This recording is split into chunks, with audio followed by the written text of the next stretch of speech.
Welcome to today's episode of Heard and Seen Around. I am Rajesh Karipurath. This is my take on macroeconomic and geoeconomic data points which I find interesting. I hope you enjoy watching it as much as I enjoyed curating it. Cheers. The economy is robust. This is usually said by people who have never had to decide between buying cheese or paying the electric bill.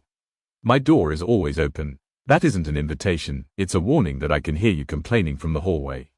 Our target demographic is anyone with a wallet and a pulse.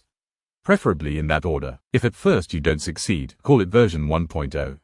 Circle back, a polite way of saying, let's ignore this until we both die.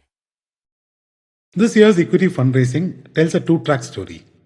Roughly half the supply has come via OFS, promoters, PE funds and strategic holders cashing out, while the rest is fresh capital for growth through IPOs, QIPs and rights issues. Translation: markets are funding expansion and providing exits at the same time. That's healthy, but it also caps upside in the short run. Supply matters. When selling dominates issuance, rallies need stronger demand and not just better narrators. RBI trimming US Treasuries below $200 billion is not a tantrum, it's portfolio management. Less duration risk, more gold, and a quieter nod to geopolitics. And the real punchline? Gold's rally means RBI's balance sheet just got shinier, setting up a hefty surplus transfer to the government. Markets fret flows. Central banks count carry, valuation and optionality. This year, bullion did the heavy lifting. India's market leaderboard says a lot without saying much. Reliance sits on the top, conglomerate scale plus optionality. Banks still dominate because credit is the economy's plumbing. Tech holds its ground but no longer towers alone. So this isn't about what's exciting, it's about what compounds reliably.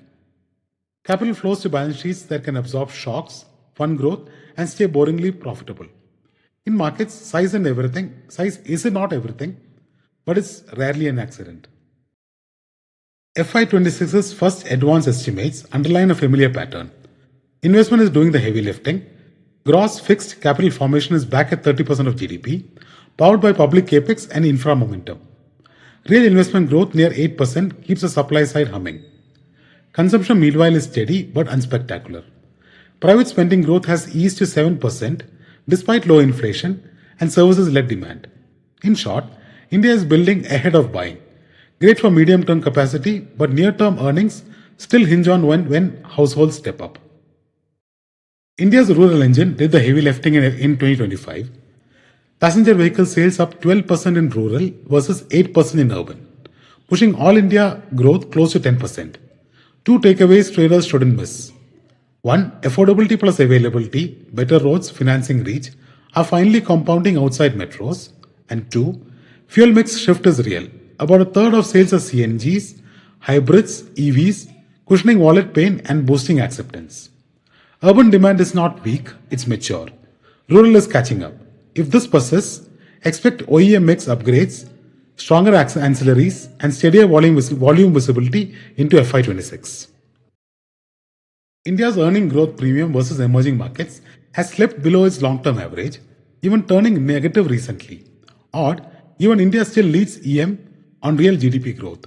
The gap is in growth, its earnings translation and margins, where emerging market peers have surprised on the upside. The swing factor now is the rupee. A stabilizing currency does three things fast: improves EPS in dollar terms, reduces foreign investor return drag, and lowers input volatility, helping margins recover. If earnings momentum improves even modestly while the rupee stops sliding, India's relative equity performance can mean revert versus emerging markets without needing heroic GDP assumptions. 2025 has been a record year for FPI equity exits. Over 1.66 lakh crores out, even as debt absorbed 61,000 crores. This isn't a vote against India's growth story, it's a pricing and currency call. Equities faced valuation fatigue and rupee uncertainty, while debt offered carry plus index inclusion optics. Net foreign capital did not leave India, it changed lanes. Until earnings visibility improves and the rupee steadies, FPIs will likely keep preferring yield over risk, bonds over stocks.